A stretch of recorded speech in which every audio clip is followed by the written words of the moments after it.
नमस्कार मित्रांनो. जागतिक महासत्ता अमेरिका आता रशियासोबत संबंध सुधारण्याच्या दिशेने मोठे पाऊल उचलत असल्याची चर्चा सुरू झाली आहे.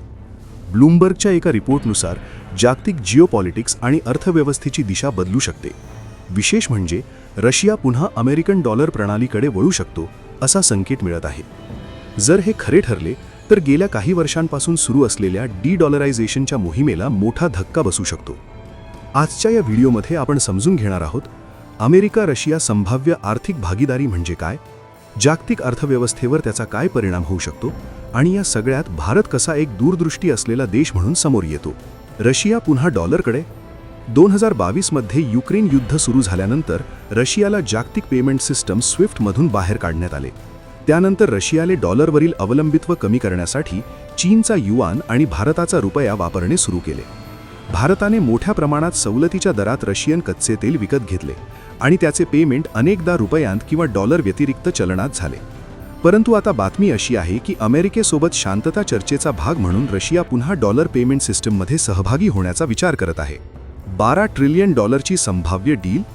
माध्यमांतील अंदाजानुसार ही भागीदारी तब्बल $12 ट्रिलियन आसपास असू शकते.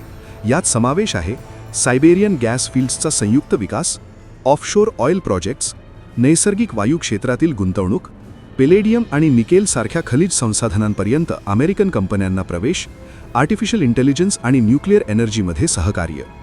ही फक्त ऊर्जा भागीदारी नसून एनर्जी डॉमिनन्स पार्टनरशिप म्हणून पाहिली जात आहे. जर अमेरिका आणि रशिया जगातील 2 सर्वात मोठे ऊर्जा उत्पादक एकत्र आले तर जागतिक ऊर्जा बाजारात मोठी उलथापालथ होऊ शकते. जागतिक अर्थव्यवस्थेवर परिणाम. जर रशिया पुन्हा डॉलर स्वीकारतो तर ब्रिक्स देशांची डॉलरला पर्याय निर्माण करण्याची मोहीम कमकुवत होऊ शकते. डॉलरचे जागतिक वर्चस्व पुन्हा मजबूत होईल. तेल आणि गॅसच्या किमतींमध्ये स्थिरता येऊ शकते. महागाई कमी होण्यास मदत होऊ शकते. चीन आणि युरोपसारख्या ऊर्जा आयात करणाऱ्या देशांवर दबाव वाढू शकतो. हे ओपेक प्लस सारख्या गटांसाठीही आव्हान ठरू शकते. भारतासाठी याचा अर्थ काय? भारतासाठी ही परिस्थिती मिश्र पण रणनीतिकदृष्ट्या महत्त्वाची आहे. 1. सवलतीचे तेल कमी होऊ शकते. भारत गेली 2 वर्षे रशियाकडून सवलतीच्या दरात तेल खरेदी करत आहे. जर रशिया डॉलरकडे परतला तर या सवलती कमी होऊ शकतात. 2. पण व्यवहार सोपे होतील. सध्या रुपयांत केलेल्या व्यवहारांमुळे काही तांत्रिक अडचणी निर्माण झाल्या होत्या. रशियाकडे मोठ्या प्रमाणात रुपये जमा झाले होते पण त्याचा वापर मर्यादित होता. डॉलरमध्ये व्यवहार सुरू झाल्यास बँकिंग आणि पेमेंट प्रक्रिया सुलभ होईल. भारतीय कंपन्यांना रशियासोबत व्यापार करणे सोपे जाईल. भारताची दूरदृष्टी. भारताने कधीही रशियासोबतचे संबंध पूर्णपणे तोडले नाहीत. पश्चिम देशांचा दबाव असतानाही भारताने संतनित भूमिका घेतली. पंतप्रधान नरेंद्र मोदी यांच्या नेतृत्वाखाली भारताने रशियाकडून स्वस्त तेल खरेदी करून महागाई आटोक्यात ठेवली. अमेरिकेसोबत तंत्रज्ञान आणि संरक्षण क्षेत्रात सहकार्य वाढवले. मल्टी अलाइनमेंट धोरण अवलंबिले. आज परिस्थिती अशी आहे की भारत, अमेरिका आणि रशिया दोघांचाही विश्वासार्ह भागीदार आहे. चीनच्या वाढत्या प्रभावाला संतुलित करू शकतो. तंत्रज्ञान आणि संरक्षण क्षेत्रात मजबूत होत आहे. चीनसाठी आव्हान. जर अमेरिका आणि रशिया ऊर्जा क्षेत्रात एकत्र आले तर चीनच्या बेल्ट अँड रोड इनिशिएटिव्हला धक्का बसू शकतो. रशियाची चीनवरील लष्करी आणि आर्थिक अवलंबित्व कमी होऊ शकते. याचा फायदा भारताला आपल्या परिसरात मिळू शकतो.